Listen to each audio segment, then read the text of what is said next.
Hi friends, welcome back to my channel Tamil Malayali. ഞാനിന്ന് ചെയ്യാൻ പോകുന്നത് ഒരു എഗ്ലെസ് മയോണൈസും പിന്നെ ഗാർലിക് ചില്ലി ടൊമാറ്റോ സോസുമാണ്. വളരെ പെട്ടെന്ന് വളരെ എളുപ്പത്തിൽ ഉണ്ടാക്കാൻ പറ്റാവുന്നതേ ഉള്ളൂ. ആദ്യം ചെയ്യാൻ പോകുന്നത് എഗ്ലെസ് മയോണൈസാണ്. അതിനാവശ്യമായിട്ടുള്ള സാധനങ്ങൾ: 200 ml നല്ല തണുത്ത പാല്, ഉപ്പ്, പഞ്ചസാര, കുരുമുളക്, വെളുത്തുള്ളി, നാരങ്ങാനീര് 1 ടേബിൾ സ്പൂൺ, 150 സൺഫ്ലവർ ഓയിൽ. എന്നിട്ട് ഒരു മിക്സി ജാറിലേക്ക് 200 ml തണുത്ത പാൽ ഒഴിച്ചു കൊടുക്കാം. അതിലേക്ക് ആദ്യം ഞാൻ 250 ml സൺഫ്ലവർ ഓയിലാണ് എടുത്തത്. അത് ഒഴിച്ചു കൊടുക്കാം. പിന്നെ വെളുത്തുള്ളിയും കുരുമുളകും, പഞ്ചസാര, ഉപ്പ് ഇതും കൂടി ഇട്ട് കൊടുക്കാം. സൺഫ്ലവർ ഓയിൽ മാത്രമാണ് ഞാൻ കൂടുതൽ ഒരു 50 ml കൂടെ ചേർത്തിട്ടുള്ളത്. ബാക്കി പഞ്ചസാര, ഉപ്പ്, ഗാർലിക്, കുരുമുളക് ഇതൊക്കെ നിങ്ങൾക്ക് ഇഷ്ടം അനുസരണം ചേഞ്ച് ചെയ്യാവുന്നതേ ഉള്ളൂ. ഇതെല്ലാം മിക്സി ജാറിലേക്ക് ഇട്ടതിന് ശേഷം കറക്റ്റ് ഒരു 1.5 മിനിറ്റ് നല്ലതുപോലെ നിർത്താതെ ഫസ്റ്റിൽ വെച്ച് 1 2 3 ഉണ്ടല്ലോ, അതിൽ ഫസ്റ്റിൽ വെച്ച് ഒരു 1.5 മിനിറ്റ് നിർത്താതെ അടിച്ചു കൊടുക്കണം. ഈ ഒരു സ്ട്രക്ചറിലാണ് വരുന്നത്. ഇങ്ങനെ തന്നെ മതി എന്നുണ്ടെങ്കിൽ നമുക്ക് ഇത് തന്നെ യൂസ് ചെയ്യാം. കുറച്ചുകൂടി കട്ടി വേണമെന്നുണ്ടെങ്കിൽ ഒരു 50 ml സൺഫ്ലവർ ഓയിലും കൂടി ഒഴിച്ചു കൊടുത്തു. അതിനുശേഷം നിർത്താതെ 1 മിനിറ്റ് ഫസ്റ്റിൽ അടിച്ച് കൊടുത്താൽ മതി. അപ്പോഴത്തേക്കും ഈ ഒരു സ്ട്രക്ചറിലാവും വരുന്നത്.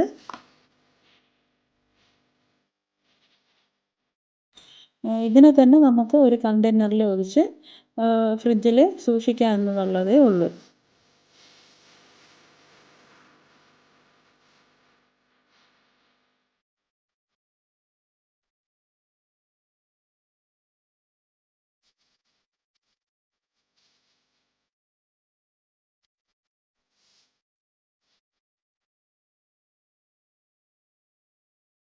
നെക്സ്റ്റ് ഒരു ഗാർലിക് ചില്ലി ടൊമാറ്റോ സോസാണ്.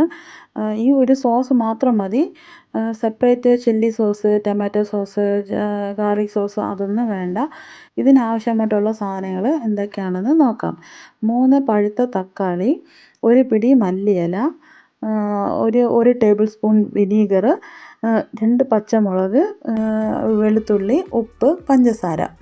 ജാറിലേക്ക് തക്കാളിയും പച്ചമുളക്, വെളുത്തുള്ളി, ഉപ്പ്, പഞ്ചസാര, മല്ലിയില ഇതിത്രയും കട്ട് ചെയ്ത് ഇട്ട് കൊടുക്കണം. ഈ വെളുത്തുള്ളിയുടെയും പച്ചമുളകിൻ്റെയും സ്പൈസ് കൂടുതൽ വേണമെന്നുണ്ടെങ്കിൽ കുറച്ച് കൂടി ചേർക്കാം എന്നുള്ളതേ ഉള്ളൂ. പക്ഷെ കുട്ടികൾക്ക് ഈ ഒരു അളവ് കറക്റ്റായിരിക്കും. പിന്നെ വിനാഗിരിക്ക് പകരം നാരങ്ങാനീരും ഒഴിക്കാം. 1 ടേബിൾ സ്പൂൺ വെള്ളവും ഒഴിച്ച് നന്നായിട്ട് പേസ്റ്റ് പോലെ അരച്ചെടുക്കാം.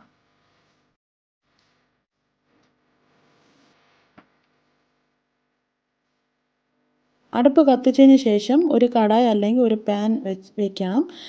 അത് ചൂടായതിന് ശേഷം അതിലേക്ക് ഒരു 1/2 ടേബിൾ സ്പൂൺ നല്ലെണ്ണ സീസം ഓയിൽ ഉണ്ടല്ലോ, നല്ലെണ്ണ അത് ഒഴിച്ചു കൊടുക്കണം. അതിലേക്ക് ഈ അടിച്ചു വച്ചിരിക്കുന്ന പ്യൂരി ഒഴിച്ചു കൊടുക്കണം.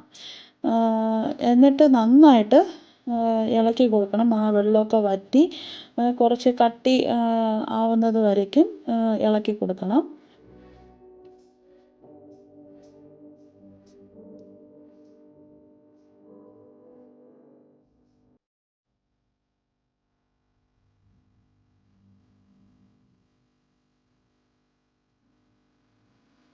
നല്ലതുപോലെ കട്ടിയായിട്ടുണ്ട്. ഇതിലേക്ക് 1/4 ടീസ്പൂൺ വിനാഗിരിയും ഒരു 1/2 ടേബിൾ സ്പൂൺ നല്ലെണ്ണയും കൂടി ഒഴിച്ചു കൊടുക്കണം. ഇതിലും വിനാഗിരിക്ക് പകരം നാരങ്ങാനീര് ഒഴിക്കാം. നന്നായിട്ട് ഇളക്കി കൊടുത്ത് ഈ ഒരു പരുവം ആകുമ്പോഴത്തേക്കും ഫ്ലെയിം ഓഫ് ചെയ്യാം. ഇത് ഈ ഒരു സോസ് ഈ ഒരു സോസ് മാത്രം മതി മാഗി ഉണ്ടാക്കാനും അല്ലാതെ ബിരിയാണിയുടെ കൂടെയും നെയ്ച്ചോറിൻ്റെ കൂടെയും ഒക്കെ കഴിക്കാമെന്നുള്ളതേ ഉള്ളൂ. വളരെ ടേസ്റ്റാണ്. 2 റെസിപ്പിയും നിങ്ങൾക്ക് യൂസ്ഫുള്ളായിരിക്കും എന്ന് ഞാൻ വിചാരിക്കുന്നു.